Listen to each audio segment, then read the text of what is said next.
Hello student, my name is Manish Dubey. This is the lecture of metrology and measuring instrument. जैसा कि हम लोग metrology and measuring instrument में बात कर रहे थे कि किस तरह से कोई भी ऑब्जेक्ट में अगर टेपर हो या एंगुलर फॉर्म में हो तो एंगल को कैसे मेजर करते हैं वो बात कर रहे थे। और एंगल मेजरमेंट के डिवाइस के बारे में हम लोग बात कर रहे थे। जैसे मैंने बताया था कि एंगल को अगर मेजर करना है तो कौन कौन से इंस्ट्रूमेंट होते हैं। जैसे पिछले लेक्चर में मैंने बात किया था बीवेल प्रोटेक्टर की, आज हम बात करेंगे साइन बार की। देखिए साइन बार क्या होता है।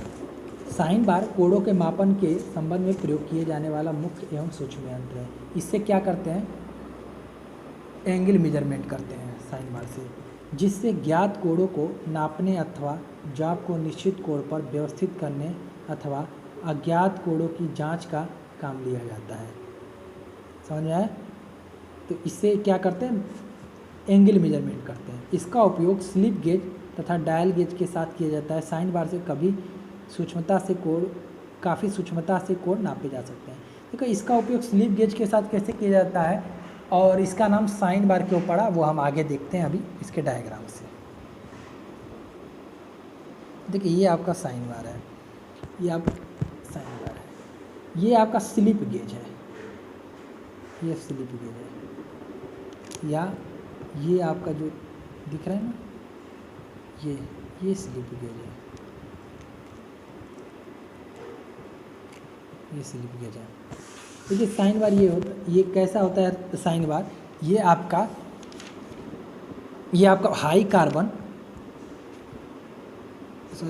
हाई कार्बन उच्च क्रोमियम और कोरोजन रेजिस्टेंस स्टील का बना होता है। यह हार्डेंड, ग्राउंडेड एंड स्टेबलाइज होता है, या हार्डेंड होता है। हार्डेंड कैसे करेंगे, इसे हीट ट्रीटमेंट करके कूल कर देंगे तो इसे हार्ड हो जाएगा, इसका हार्ड। और इसके आगे पीछे देखो रोलर लगे होते हैं, रोलर, ये दोनों ये रोलर है देखो ये, और दोनों रोलर का जो डायमीटर होता है सेम होता है। डायमीटर सेम होता है मीन्स ये दोनों जितने, इसकी जो डायमीटर होगी यही डायमीटर इसकी भी होगी ये। और इसके बीच में देखो ये होल बनाया गया। अब आप सर कहोगे सर ये क्यों नहीं ये पूरा प्लेन बना दिया गया। देखो एक तो होल बनाने से फ़ायदा ये है, ये साइन बार का वेट कम हो जाएगा। अरे भाई मटेरियल निकाल दोगे तो वेट कम ही हो जाएगा। होल बनाने का मतलब क्या होता है, मटेरियल को निकाल देना, तो वेट यहाँ पे कम हो जाएगा। और एक फ़ायदा और रहता है इस होल बनाने का कि तुम्हें पकड़ना आसान होता है। जैसे यहाँ पे होल में उंगली फंसा के या किसी उपकरण की सहायता से तुम पकड़ सकते हो साइन बार को ना, ये साइन बार। और ये आपका ये साइन बार ऐसे टैपर नहीं होता है एक्चुअली, ये स्लिप गेज पे रखा गया इसलिए टैपर दिख रहा है। समझ आ गया? ये इसका ऊपरी सरफेस फ्लैट होता है साइन बार का। देखो इसका नाम साइन बार क्यों पड़ा, देखो नाम से ही लग रहा है कि इसमें साइन छुपा हुआ है। साइन जैसे आप लोग पढ़े होंगे sine theta cos theta tan theta किस में आता है, ये समकोण त्रिभुज में, means right angle triangle. Right angle triangle क्या होता है, वो ट्रायंगल जिसका एक एंगल 90 डिग्री होना चाहिए वो राइट एंगल ट्रायंगल कहलाता है, समकोण त्रिभुज कहलाता है। तो समकोण त्रिभुज में अगर कोई भी थीटा निकालना हो तो साइन थीटा लगाते हो या कॉस थीटा लगाते हो या टेन थीटा लगाते हो। तो साइन थीटा निकालते हो तो क्या होता है, साइन थीटा का फार्मूला क्या होता है, लंब बट्टे परपेंडिकुलर अपान हाइपोटेनस, लंब बट्टे कर्ण, ये होता है। या इंग्लिश में बात करें तो परपेंडिकुलर अपान हाइपोटेनस साइन थीटा का फार्मूला होता है। इसलिए इसका नाम साइन बार इसलिए पड़ा क्योंकि एंगल साइन में निकालता है। देख रहे हो, अगर मान लो ये एंगल तुम्हारा निकालिए, देखो ये कैसा एंगल बना रहा है स्लिप गेज की सहायता से, देखो राइट एंगल ना, देखो ये थीटा हो गया, ये लंब हो गया, ये कर्ण हो गया। तो साइन थीटा बराबर क्या हो जाएगा, लंब बट्टे कर्ण। समझ में आए? देख रहे हो, ये आपका इसलिए इसका नाम साइन बार पड़ा। अगर कॉस से नापता तो कोसाइन बार पड़ जाता, लेकिन यहाँ पे साइन बार इसलिए पड़ा क्योंकि साइन। अब देखो ये मेजर कैसे करता है किसी भी एंगुलर को, छिद्र क्यों होता है मैंने बता दिया, किस मटेरियल का बना होता है ये भी बता दिया, ये दोनों रोलर एक ही डायमीटर के होते हैं, स्लिप गेज की सहायता से मेजर करते हो भी मैंने बता दिया। अब देखते हैं, जब किसी साइन बार का जो सिद्धांत होता है वो ट्रिगोनोमेट्री के सिद्धांत पे काम करता है। अभी मैंने बताया ट्रिगोनोमेट्री के सिद्धांत पे। ट्रिगोनोमेट्री के सिद्धांत पे क्यों काम करता है, क्योंकि इसमें साइन है, साइन मीन्स यहाँ पे 90 डिग्री का एंगल बनेगा। इसमें क्या करते हैं, किसी अगर एंगल पर सेट करने के लिए साइन बार को एक रोलर के सरफेस प्लेट पर रखा जाता है। एक रोलर के सरफेस प्लेट पर देखो रोलर पे रखा जाना है, रोलर के सरफेस प्लेट, और दूसरे रोलर को नीचे स्लिप गेज के ब्लॉक पर रखा जाता है। देख रहे हो, ये स्लिप गेज के ब्लॉक पे ये रोलर सरफेस पे रखा गया है। देखो ये ग्राउंड है ना, ग्राउंड देखो, ग्राउंड पे रखा गया है रोलर, और एक रोलर स्लिप गेज पे रखा गया है जैसा कि चित्र में दिखाया गया है। और अगर मान लो स्लिप गेज की ऊंचाई h है, और देखो दिया है यहाँ पे, देखो अगर स्लिप गेज की ऊंचाई h है और रोलरों के मध्य की दूरी, जैसे ये दो रोलर है ना, दो रोलरों के बीच की दूरी मीन्स स्लिप गेज की लंबाई, साइन बार की लंबाई l है, तो साइन थीटा क्या हो जाएगा, sine theta equal to h/l sine theta हो जाएगा। समझ में आ गया। इस प्रकार मापे जाने वाला या सेट किए जाने वाला जो कोण है साइन का फंक्शन होता है। इस प्रकार जो ये सेटअप है इसको साइन बार कहते हैं। समझ में आ गया सेटअप क्यों साइन बार कहते हैं। अब देखते हैं आगे। अब देखिए, कोई भी वर्कपीस है उसको साइन बार के ज्ञात कोणों के लिए स्थिर करने के लिए कैसे करते हैं, जैसे कोई भी टेपर हो उसको कैसे साइन बार की सहायता से मेजर कर सकते हैं, ये देखते हैं। जब किसी भी वर्कपीस हो, जब किसी कोण अगर थीटा पर सेट करने के लिए क्या करते हैं, सर्वप्रथम कैसे ये स्लिप गेज की सहायता से h निकाल लेते हैं। h कैसे निकालोगे, sine theta equal to h/l। h क्या हो जाएगा, क्यों h/l हो जाएगा, साइन थीटा बराबर, देखो फार्मूला दिख रहा है, वो दिख रहा है, साइन थीटा बराबर थीटा ये हो जाएगा, ये 90 डिग्री है, ये तो समकोण त्रिभुज है, यहाँ राइट एंगल ट्रायंगल है, साइन थीटा बराबर लंब बट्टे कर्ण, तो लंब कितना है, परपेंडिकुलर कितना h/l देखो, और l देख रहे, l कहाँ से नाप रहे, रोलर के केंद्र के बीच की दूरी, यही तुम्हारी लंबाई होती है साइन बार की। ये न मत कर देना यहाँ से यहाँ तक की दूरी, मीन्स यहाँ से यहाँ तक की दूरी मत कर देना, यहाँ जैसे कहाँ से कहाँ तक की दूरी मैं कह रहा हूँ, यहाँ से यहाँ तक की दूरी नहीं होती है l, रोलर के बीच की केंद्र की दूरी l होती है। l मतलब साइन बार की लंबाई, तो साइन थीटा बराबर लंब बट्टे कर्ण। समझ में आ गया। तो इससे क्या होता है, यहाँ पे और रोलर के बीच की, यहाँ पे क्या निकालना है, रोलर के बीच की दूरी, ये आपका स्लिप गेज की ऊंचाई निकल जाएगी। देख रहे हो, स्लिप गेज की ऊंचाई h इक्वल टू, एंगल तो पता रहेगा क्योंकि यहाँ से एंगल देखना है, अभी एंगल देखना है, एंगल पता नहीं रहेगा, h equal to l sine theta. l पता रहेगा, क्यों l पता रहेगा, क्योंकि रोलरों के बीच की दूरी जो साइन बार की लंबाई होगी वो पता रहेगा, हमें दिया रहेगा ये साइन बार इतनी लंबाई का है। और सरफेस प्लेट के सहारे जो भी रखा गया है वर्कपीस थीटा कोण पर स्थिर होगा, थीटा कोण पे यहाँ पे स्थिर होगा। समझ में आ गया, ये होता है।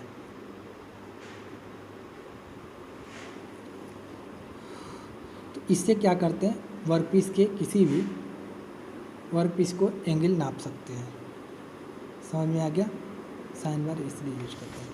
अब आते हैं, देखते हैं एंगल गेजेस। ठीक है, नाम से ही लग रहा है एंगल, ये भी एंगल को ही मेजर करेगा, एंगल को मेजर करेगा। यह किससे बना होता है, यह भी हार्डन स्टील ब्लॉक का बना होता है। Bearing width and length, width और लेंथ वेरी करती रहती है, बदलती रहती है। It has two left flat working face lying at a very precise angle to each other.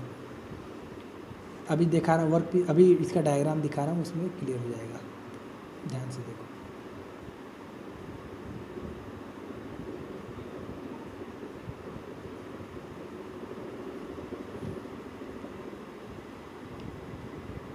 देखो दो, इसमें ध्यान से देखना, यही डायग्राम है एंगल गेज का।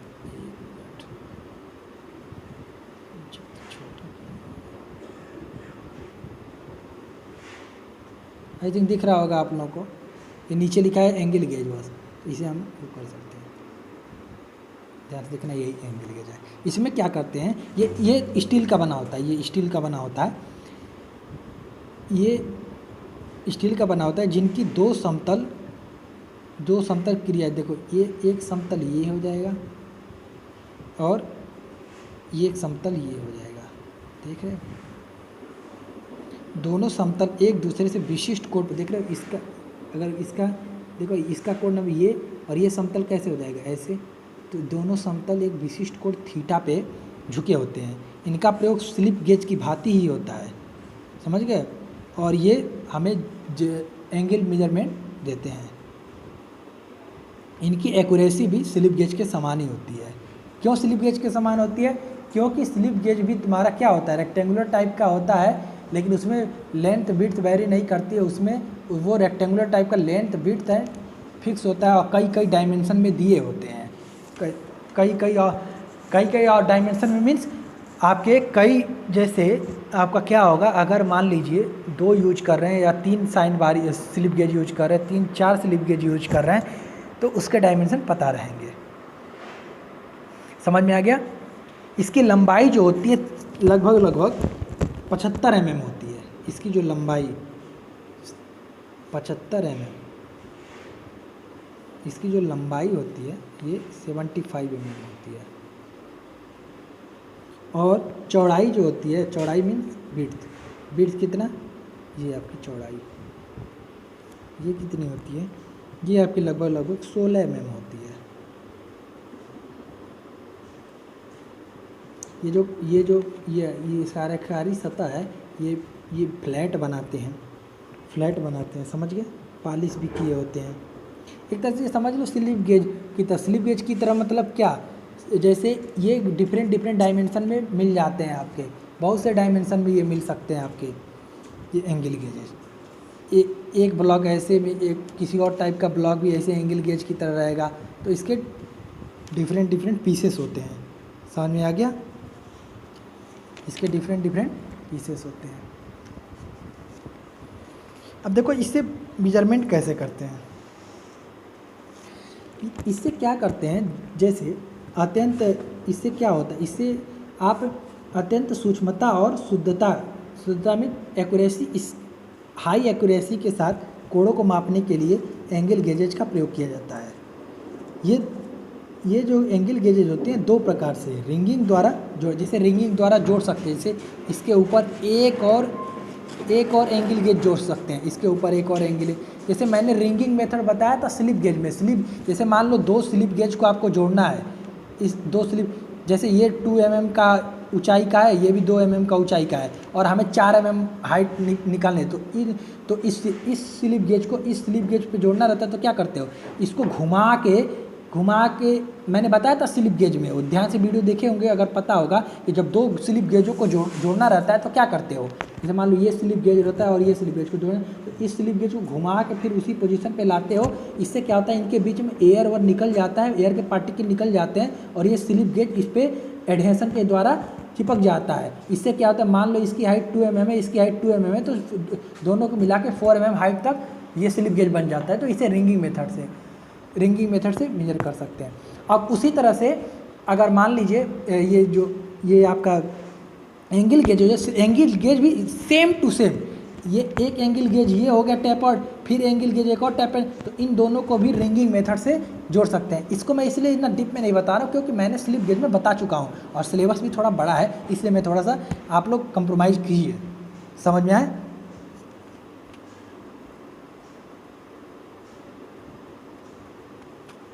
तो समझ में आए? तो इससे क्या करते हैं, अगर जैसे मान लो ये स्लिप गेज थीटा और एक और जोड़ गया, उसका भी थीटा आ गया, तो दोनों को जोड़ के 2 थीटा एंगल मिल जाएगा आप लोगों को। ये आपका स्लिप गेज होता है। अब आगे देखते हैं optical instrument for angular measurement. अभी तक तो मैंने जो देखा है, जो इंस्ट्रूमेंट, वो आपका उसमें कहीं भी लाइट का, सोर्स का या हीट का ऐसा कुछ यूज नहीं हो रहा था। वो तो इंस्ट्रूमेंट थे, डायरेक्ट उनका मेथड था, कैसे मेजर करना है, मेजर हो जा रहा था। अब यहाँ पे मैं यहाँ पे optical measurement for optical instrument जो होता है इसमें कहीं ना कहीं छुपा हुआ है ऑप्टिकल मीन्स लाइट सोर्स का कहीं बात करेंगे। यहाँ पे कहीं ना कहीं किसी फॉर्म में लाइट सोर्स की बात करेंगे, लाइट किसी पे रिफ्लेक्ट कराएंगे या लाइट को रिफ्लेक्शन कराएंगे या कुछ, मतलब लाइट से ही रिलेटेड है इंस्ट्रूमेंट। तो इसके दो टाइप होते हैं। पहला इसमें दो टाइप पढ़ेंगे, वैसे टाइप तो बहुत होते हैं लेकिन यहाँ पे दो ही टाइप पढ़ेंगे। पहला पढ़ेंगे हम ऑटो कोलीमेटर और दूसरा होता है एंगल डेकर। ये दोनों पढ़ेंगे। देखो ये ऑटो कोलीमेटर है, दूसरा होता है एंगल डेकर। अब देखो ऑटो कोलीमेटर क्या होता है।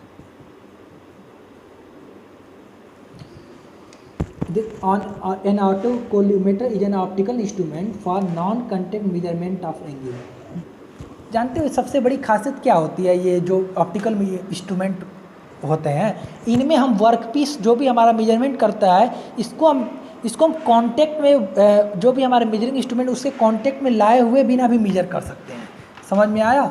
जैसे आप लोग अभी वर्नियर स्केल से या स्लिप गेज से या आप लोग जो भी इंस्ट्रूमेंट मेजरिंग इंस्ट्रूमेंट यूज कर रहे हो तो जैसे मान लो यहाँ पे देखो मेजरिंग इंस्ट्रूमेंट जो यूज कर रहे थे, जैसे ये आपका डायल गेज हुआ, बीवल प्रोटेक्टर हुआ। बीवल प्रोटेक्टर से तो यहाँ पे क्या, ये बीवल प्रोटेक्टर है तो यहाँ पे क्या कर रहे थे, यहाँ पे वर्क पीस को ला रहे थे तब देख रहे थे इसे कांटेक्ट हो रहा था ना। लेकिन यहाँ पे क्या होगा, ऑटो कोलीमेटर में कांटेक्ट नहीं होगा। कैसे नहीं कांटेक्ट नहीं होगा? देखो पहले ऑटो कोलीमेटर की बात करते हैं, उसके बाद तब एंगल डेकर की बात करेंगे। Auto collimator is an optical instrument for non contact measurement. ये एंगल मेजरमेंट के लिए नॉन कॉन्टैक्ट, मतलब दोनों का कॉन्टैक्ट नहीं रहता है वर्कपीस और ये मेजरिंग इंस्ट्रूमेंट का, उसके लिए एंगल मेजरमेंट के लिए यूज होता है। देखो ये ऑटो कोलीमेटर का प्रिंसिपल है। देखो कैसे ऑटो कोलीमेटर का प्रिंसिपल है, ध्यान दीजिए। देखो इसमें लाइट सोर्स का यूज करेंगे। देखिए ऑटो कोलीमेटर क्या होता है, जैसे आप लोग जानते हो कॉन्सेप्ट मैं बता रहा हूँ थोड़ा। जैसे आप लोग जानते हो ये आपका कौन सा लेंस है, उत्तल लेंस है ना, सब लोग जानते हो ये उत्तल लेंस है। अगर मान लो कोई भी लाइट सोर्स है यहाँ पे, इसमें थोड़ा लाइट का कॉन्सेप्ट लगेगा, लाइट सोर्स है, फिजिक्स में जाओ दिमाग में रखना, लाइट सोर्स है। तो यहाँ से अगर इसके फोकस पे समझ में रखा है तो यहाँ से फोकस पे अगर कोई भी लाइट रखी है, वस्तु रखी है, तो यहाँ से अगर लाइट रिफ्लेक्ट होगी तो क्या होगा, ये इसके पैरेलल कर देता है। आप लोग ये बात जानते हो, डाइवर्ज कर देता है, ये पैरेलल कर देता है, पैरेलल कर देता है, ये इसके अपने एक्सिस के पैरेलल कर देता है लाइट सोर्स को। ये बात जानते हो? आई थिंक नहीं जानते हो तो अब देख लेना कि जब कोई अब उत्तल लेंस लगा होता है, समझ में आया, तो वो क्या करता है लाइट सोर्स को, या कोलिमेटिंग लेंस भी कहते हैं इसे, कोलिमेटिंग, जिसे ऑटो कोलीमेटर पढ़ रहे थे यहाँ पे इसको नाम दे दिया गया है उत्तल लेंस को। ये जो लेंस होगा कोलिमेटिंग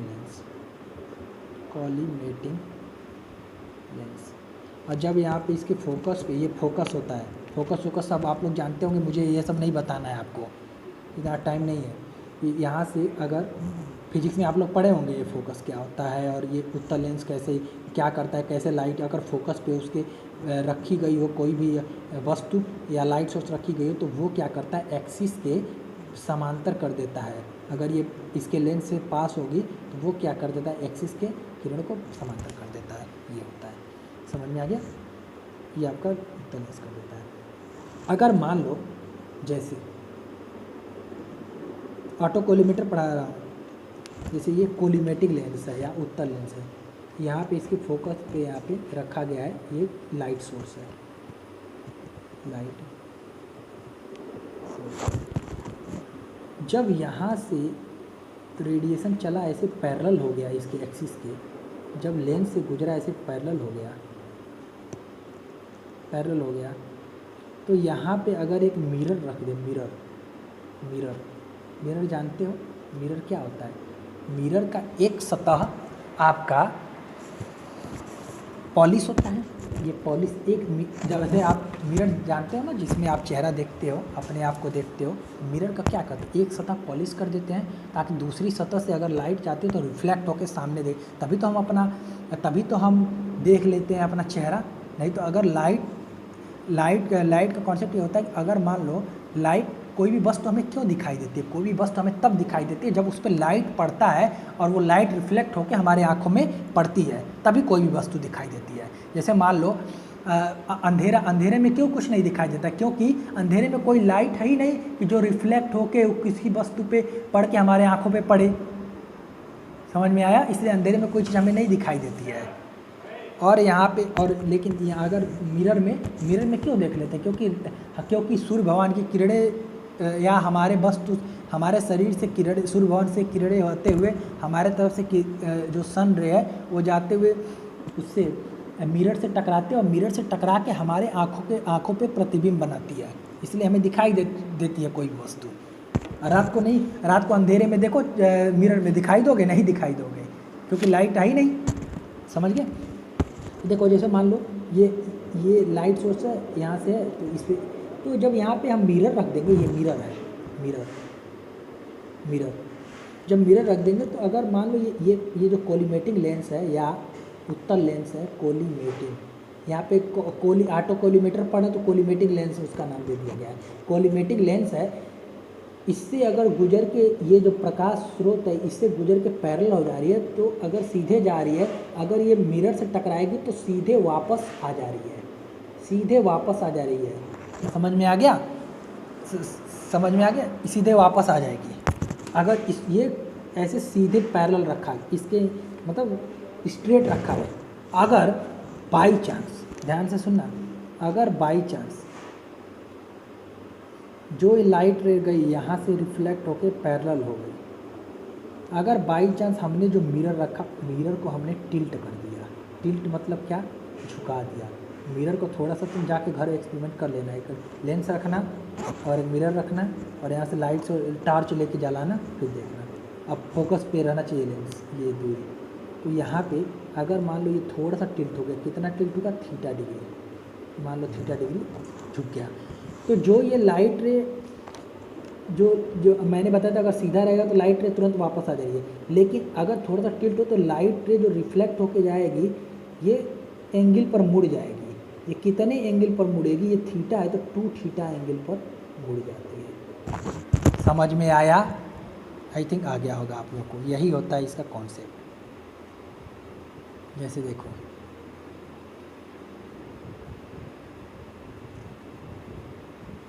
जैसे देखो ये प्रकाश स्रोत है, यहाँ पे ये लेंस से होते हुए गुजरा और मिरर से टकराया, मिरर से टकरा के डायरेक्ट उसी पाथ से वापस आ गया, उसी पाथ से। अगर मैं इसी मिरर को क्या करूँगा, थोड़ा सा झुका, देखो पहले मिरर का पोजीशन ये था, अब मैं क्या कर रहा हूँ, पहले मिरर का पोजीशन से अब मैं मिरर का पोजीशन ये कर दे रहा हूँ। मिरर मतलब जो शीशा देखते हो, परावर्तक सतह जिसमें होता है। अगर मिरर तो ये कितने एंगल है, ये एंगल, ये थीटा है, ये थीटा भी। तो ये जो पहले क्या होती, लाइट ऐसे जा रही थी तो ऐसे जा रही थी, तो इसी रास्ते वापस आ रही थी। अगर सीधा रहे तो, अगर थोड़ा सा झुक गया तो ये तो झुक गया, ये भी। तो कितने एंगल का बना रहा है, 2 थीटा, देख रहे हो, 2 थीटा एंगल बना रहा है। और कहाँ पे रखी रहनी चाहिए, फोकस पे रखी रहनी चाहिए वस्तु।